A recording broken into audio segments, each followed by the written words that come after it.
When we met here on Friday, the day before yesterday, I took time to take the country through what were the causes of the elevated levels of load shedding, the intensification of load shedding to stage 6. And I did make the point that we are at a situation where stage 6 really is an unwelcome event, an extraordinary event. Load shedding by definition is.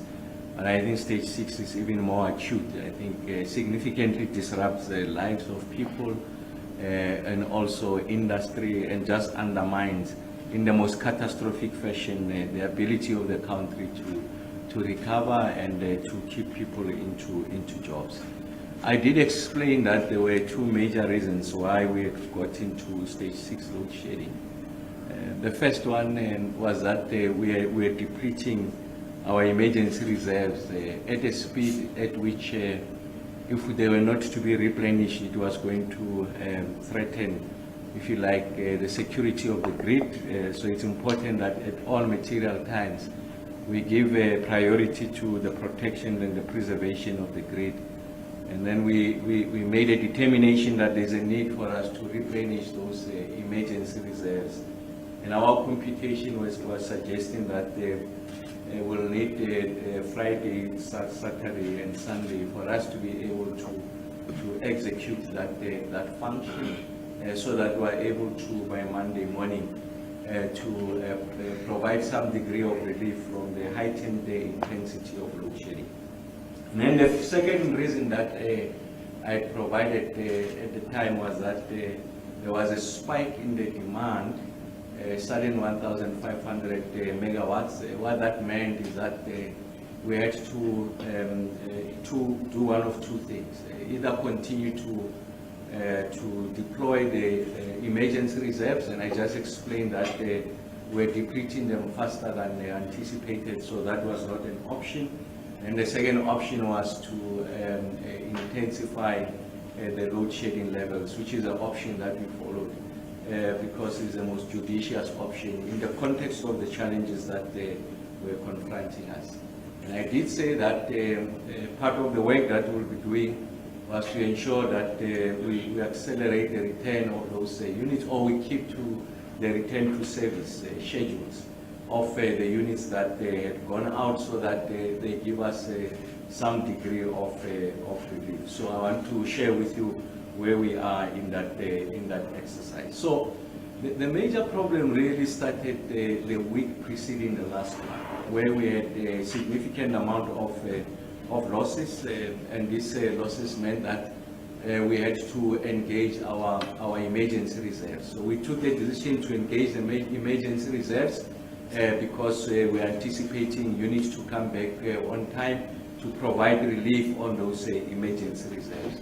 And indeed, those units that were predicted and were scheduled to come back, like Medupi, were able to come back on time, but then we had a significant amount of units that were failing. So essentially, the return of these megawatts were taken out by those units that were failing, which meant that we had to continue to run your emergency reserves. So I'm trying to, just as a way of illustration there, that when we opened the week of the 13th, the emergency reserves were really at levels below 70%. So here I'm talking about our pump storage, and I'm talking about our open cycle gas turbines. And as we continue to deploy them, there was a significant reduction in those reserves. I'm talking the dam levels, and I'm also talking the open cycle gas turbine. Of course, for Horika, which is one of our open cycle gas turbine, that gets to be fed through a pipeline. There's no issue there with regards to the availability of the fuel source, which is diesel. The major issue was at Ankerlech, where we had to transport this by road. And the rate at which we're burning the diesel far exceeded the pace at which we could reasonably replenish the storage. And as a result, we have seen a major dip in relation to the levels of the emergency reserves. And then there was a significant dip again on the 21th of November, and that significant dip in relation to the emergency reserves coincided with us losing the units, because you must compensate the megawatts that are lost as a result of that dip with something. And what we do is that something in this instance is to deploy more of the emergency reserve, or we intensify the levels of load shedding. But what we then did was to say we'll run the emergency reserves, because there was an expectation that the megawatts will come on load. But we saw that it reached critical levels. And once we reach critical levels, our primary preoccupation now is to ensure that we protect the grid, and then we took them out. So essentially, we're not engaging the emergency reserves at the rate at which we have been engaging them. So we pull them back, and as we pull them back, it means that there's less megawatts available. As there's less megawatts available, then it means we needed to intensify load shedding. So I'm happy to say the following, that we have seen a significant improvement from the Friday when we implemented stage 6 load shedding, and then also the Saturday when we implemented stage 6 load shedding. So Ankerleg, the volumes, the diesel volumes are sitting at about 55%, Korikwa 99%. I said the Korikwa really is a pipe, so there should not be major issues. Acacia 50%, and also Port Rex at about 55%. Once they are above these levels, we should be able to manage them. And then also in relation to our pump storage now, we have for Drakensberg, we have additional generating hours now. It's about 90 hours in Gula. We'll have 58 hours of generation hours, and then at Palmit, 33 hours of generation. So essentially, we have made progress as a result of the intensification of load shedding. It meant that we then needed to ensure that there's a focus on us to replenish the emergency reserves. Like I said, we tried to map what was the situation on Friday. So what we got to appreciate was that the amount of what we're sending out, so the megawatts that were made available, suddenly were not sufficient to meet, if you like, what the demand was, even at the stage where we had implemented stage 4 load shedding. And you can see that there was a significant dip, and that's why we had to engage stage 6 load shedding, so that they were able to pull back the emergency reserve, replenish them, but at the same time we were able to protect the grid. And then with regards to the units that are meant to come back, remember on Friday I said there's an expectation of the units to come back. I'm happy to indicate that the Mata 2 has come back. I'm happy to indicate that Arnold 3 has come back. I'm also happy to indicate that 2 has come back. So 2 things have happened that were promised on Friday. What are those 2 things? We have replenished our emergency reserves, and some of these units have come back. And of course, what has also returned rather was Grill unit number 3 on Saturday. And then there's an expectation that today, Sunday, we are expecting that Milupi 5, and tomorrow we are planning to receive 2 units, that is Majuba and Letao. So 2 major things have happened as we promised on Friday, was that we have replenished to levels where we are relatively comfortable. I've indicated in relation to the open cycle gas turbines, and I've also indicated in relation to the pump storage, and the units have come back. This gives us a significant relief, and that's why we are now from 12 o'clock, we are lowering the intensity of load shedding. We'll go to stage 4. So that's what has happened in that period. And I really want to thank Mr. Numalo, Eric, and the team at Generation for the work that they are doing. And I mean, they spend a significant amount of time to ensure that we are where we are. Of course, we're looking for these other units to come back so that we continue to provide amount of relief going forward. I have to reiterate the point because it can be overemphasized. If we build an additional buffer, it means that we are less prone to these major fluctuations in the intensity of load shedding. And that's why unit number 2 of Kusile, important. Unit number 5 at Kusile, important. We are targeting those to come end of the month, that is Unit 2 and Unit 5, by third week of December. Once you build that buffer, even if you had to have this extraordinary events, there's some degree of buffer, and therefore the rate at which you intensify load shedding might not be as severe as what we have experienced over the past 30 hours or so. As I conclude, I did make the point that it is important that we have the appreciation that even when we went out on the 24th, when we went with regards to the intensity of load shedding, if you look at the unplanned capacity loss figure, that is the rate at which the units are failing plus the partial load losses, we're sitting at about 15,500 as we reported on Friday, myself and Mr. Numan. So your major issues was not on the unplanned capacity loss factor. Really your issue was on the demand, the sales that had gone up. And in fact, even yesterday we went below the 15,000 megawatts. Now we're sitting at about 15,284. Thanks to the units that they have returned, they've been able to improve that situation, and that's why we are able to bring down load shedding to stage 4, starting from 12 earlier than what was planned for tomorrow and Monday, 5 a.m. And I really want to conclude by just making the point that we're working very hard to ensure that we are able to build that buffer. The team is working exceptionally hard to ensure that when the units have gone out on planned maintenance, when they return to give us the most number of hours, and they also approximate their design capacity, essentially at higher levels of efficiency. And the team has done exceptionally well in relation to those units that have gone out and then come back.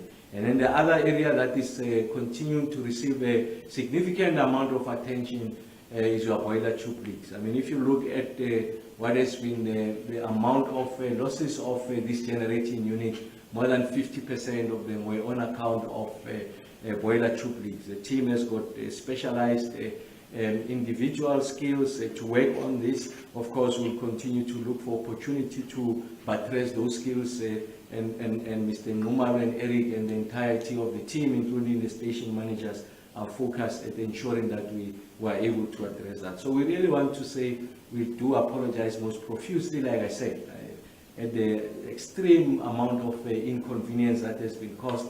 Is the nature of these machines. We'll get it right. We're moving in the right direction. As I've indicated on Friday, if you look at the trend line, it's still positive, going up. Of course, we want to have as many megawatts as possible to allow us an opportunity to be able to finally address the challenges associated with load shedding.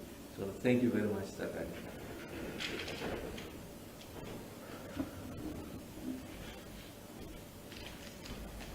Thank you very much, Minister Kgosientsho Ramokgopa, for this media briefing and the detailed update.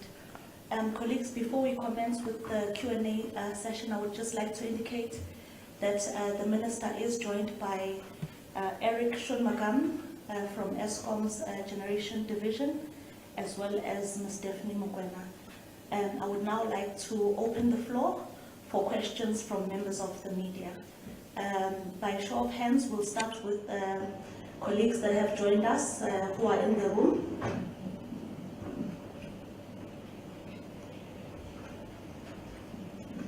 Thank you. I'll just start with, let me introduce myself, Slinda Domasina from ENC. Minister, you mentioned in the beginning that it seems we were very close to the system collapsing this week, because you mentioned that we had to move from stage 4 to stage 6 quite quickly because of the units going down, because of the emergency reserves being extremely low. So exactly how many more units still need to come back online, and what is the outlook looking like for December? Earlier this year, we had politicians, in particular from the ANC, talking about load shedding ending by December, and I think you've consistently said that that's not going to happen. What does our December outlook look like? How much closer or further away are we from once again being plunged into stage 6 load shedding? Thank you, Slindelo. Do we have any more questions in the room? Ishmael, can we move to questions that have been shared by colleagues online? Thank you, Chair. The first question is from Jan Konye, News 24. Minister, is there any evidence that parts of the country were in stage 8 load shedding and not stage 6 over the past days? Parts of Johannesburg seems to have experienced 10 hours of load shedding per day. The next question, Chris Yerent, EE Business Intelligence. To Mr. Bekin Malo and Mr. Eric Shunmakam, please can you advise the ESCOM EAF for week 46, 2023, because the EAF figures in the ESCOM system status report for week 46, 2023 appear to be wrong and are simply a copy and paste of the EAF figures given ESCOM system status report for week 45, 2023. That's all for now, Chair. Thank you. Thank you very much, Ishmael and colleagues. We'll start with Eric, who will be followed by the Minister. Thank you.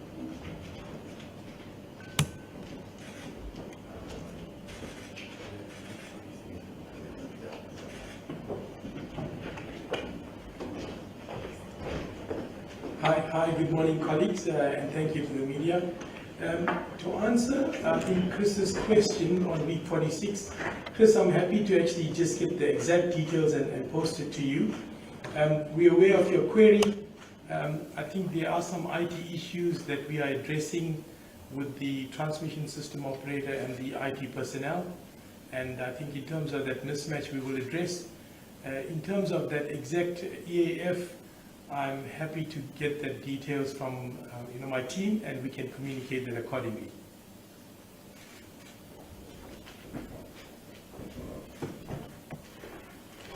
Thank you very much, Lee, for those questions. So just to start with, we're never close to a system collapse. So, and also when you ramp up the levels of load shedding, the intensity, it doesn't mean that you are close to system collapse. All it simply means is that the system operator is alert and is doing everything to protect the grid. The point I was making was that emergency reserves are exactly that, emergency reserves. So if there could be an extraordinary event, there could be a multiple failure of units across the fleet, you need to keep the lights going, maintaining the grid by running the emergency reserve. So if the emergency is not there, then you are running with a major problem. So it's like you are driving a car and then you're driving a long distance and you have let's say you've got these two spare wheels, and then you get to a point where there's a puncture, you replace the one spare wheel, and it means that you are left with the one spare wheel. So you will be very conservative before you proceed.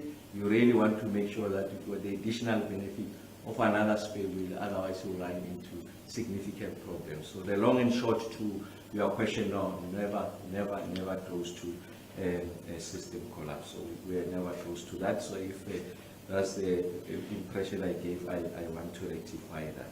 And then in relation to the December outlook, so what ESCOM has done, they had provided previously their summer outlook, but we know that the following units will come on stream. I did make the point that Unit 2 and Unit 5 at Kusile, there's an expectation that they will come online. And then what we know also about December is that your energy intensive users, so your major industry are closing. So you are going to have a demand that is going to dip. But what we do as demand is dipping, we use that opportunity to ramp up planned maintenance. And if you look at what the ESCOM had indicated, we'll take it to close to about 7,000 megawatts. Just to give you a taste of, in relative terms, when we're in December, planned maintenance about 2,500 megawatts. Transition into autumn and spring, now we're at about 5,900 megawatts. We're going to add another 2,000 megawatts on planned maintenance, exactly for the same reasons that I mentioned earlier on. And then as these two units come back, our unplanned capacity loss factor, we hope it will dip below 14,000 megawatts, and therefore we should be having significantly lower stages of load shedding. And to some point, there will be days that you will not have load shedding at all. And we're really confident about that projection. So the message is that significantly lower stages of load shedding. And in fact, you will have days where there is no load shedding. And then in relation to the experiences of the people of Johannesburg, first is to say that we're never at stage 8. One of the things that I've committed to was that we are going to be transparent, we'll share with you the honest truth. We're never at stage 8. The experiences of people in the various localities, that I cannot deny. But remember that responsibility in the instance of Johannesburg, Eskom has handed it over to City Power. And I'm sure it's a conversation we'll have with City Power, but City Power is the one that will clarify. So I want to repeat on record, we're never at stage 8, we're at stage 6. If there's any major challenge, I'll be the first one to call a press conference and share with you in the same manner that we have done previously. Thanks.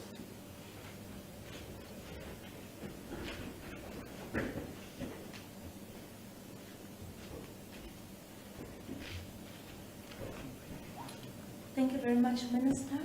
And Eric, we'll take our second round of questions.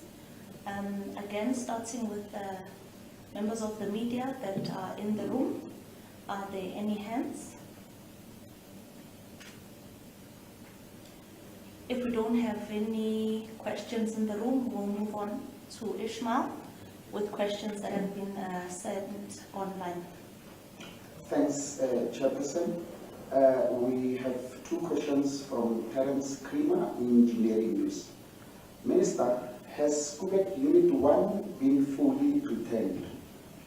And when will Unit 2 be taken out for its extended maintenance?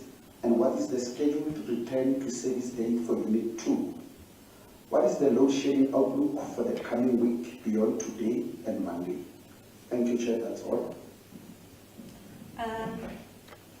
Are there no more questions in the room? So that will be our last round of questions. I'll hand over to Eric. Sorry, we have a follow-up from Chris Yelland. Minister, please advise any progress on 100 megawatts and 1,000 megawatts from Mozambique. Thank you. Thank you, Ishmael. We'll start with Eric, who will be followed by the Minister. That's our last round of questions. Thanks.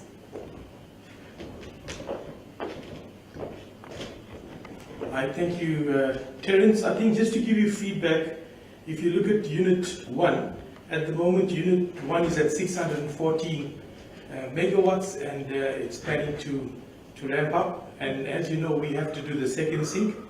And the plans underway is for Unit 2 to start ramping down.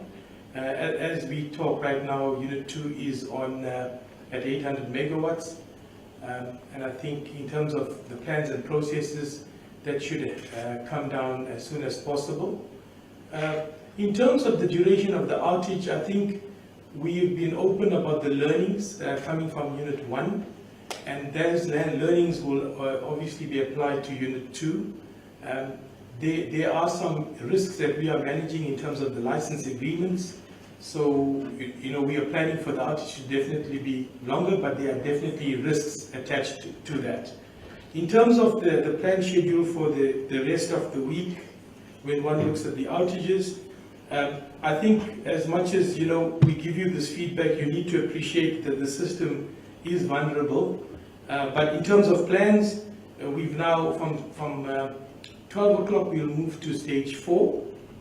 And then when you really look at from Monday onwards until Friday the 1st, we plan to then switch between stages 3 during the day, and then for evening to stages 4. And as we move into Saturday, the 2nd of December, we'll get some reprieve, and we're planning no load shedding during the day from Saturday and Sunday. And then we'll do stages 2 in the evenings. Once again, as stated, this is to help in terms of building up the reserves. I trust that I've responded to both the questions. Thank you.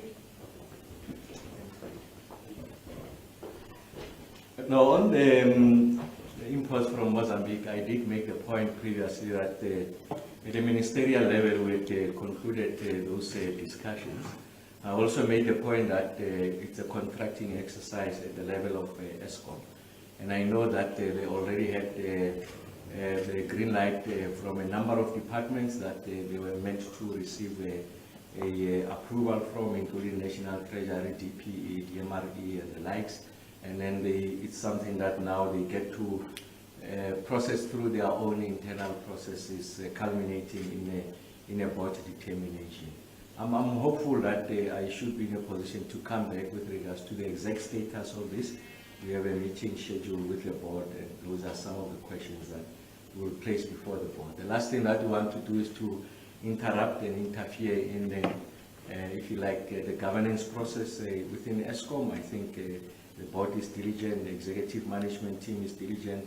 I think there has to be a common appreciation of the agency of the matter and the need for this to provide relief to a really constrained energy environment in the country, and that will come handy in the resolution of this problem. And we don't have to initiate the intensification of load shedding, because we'll be having additional generation capacity coming from multiple sources. I think it's something that we will impress, but I do know that the board has that appreciation. It's just an acceleration of that exercise. Of course, Eric has provided the outlook for the week. What the team tries to do at all material times is to ensure that we retain the units as planned. And once you do that, you bring in additional available capacity, and then that can help in providing relief. And then also the opposite is true.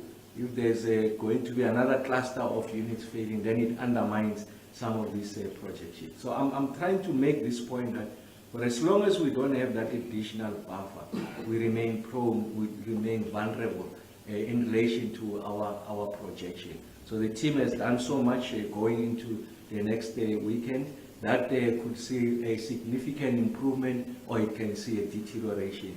And of course, if there's any major changes, ESCOM will communicate, and they will also communicate just to indicate where we are. But the assurance I really want to give to the country is that we will suffer significant setback. We suffered that significant setback the past 30 hours or so, but we are able to illustrate, we are able to come back.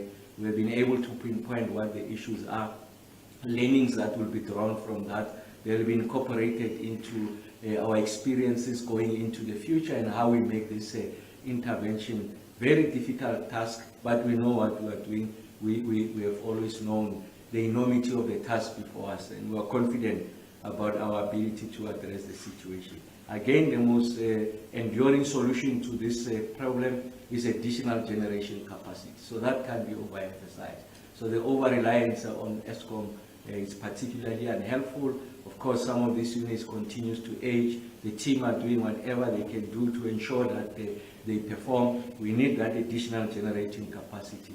And that's why the issues on transmission are very key to the conversation, so that we're able to ensure that there's energy security. I'll be coming out and making ministerial determinations. We'll let you know. It's going to happen, I think, this week or next week. We have made significant advances in other sources of fuel. Of course, that addresses the challenges, or if you like, the future energy security is not something that will be realized now. And then we're also working with the generation team just to see what are those determinations that we should be doing now to address this situation. But I really want to take the opportunity to thank everyone, and once more, thank you very much to the team at Generation for the work that they've done. Okay. All right. So, Chris, just on the EAF, they tell me for week 45, it was 55.47, week 46, 53.50, week 47, 55.33. I think that's the feedback that we got on your earlier question. But I want to take the opportunity to thank members of the media for always giving us this platform to convey this message to the general public. So thank you very much. Wish you a blessed Sunday day.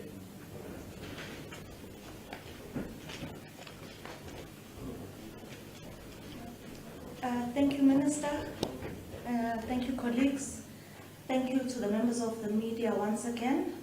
We've come to the end of our media briefing. Thank you very much for your attendance and participation.